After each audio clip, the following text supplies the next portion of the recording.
S'attaquer aux causes profondes de l'émigration africaine, c'est ce que souhaite l'Union européenne réunie en sommet à Malte ce jeudi.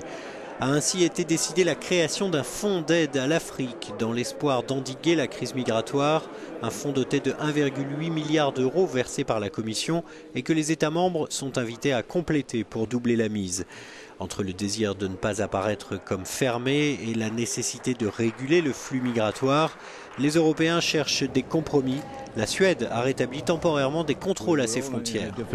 Nous sommes tous dans une situation difficile. La Suède a reçu énormément de réfugiés, plus en proportion que tous les autres pays. Et ce que nous avons fait, ce n'est pas une barrière. Nous voulons juste contrôler qui rentre en Suède.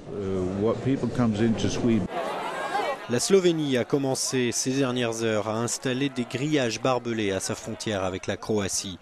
Au contraire, les Africains ont réclamé plus de visas dans le cadre d'une migration légale.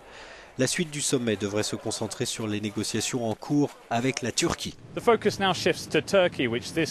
C'est la Turquie qui accueille ce week-end le sommet du G20, un forum normalement dédié aux questions économiques. L'Europe va tenter d'y convaincre les grandes économies mondiales que la crise migratoire est aussi la leur. James Freeney, Euronews in Valletta, Malta.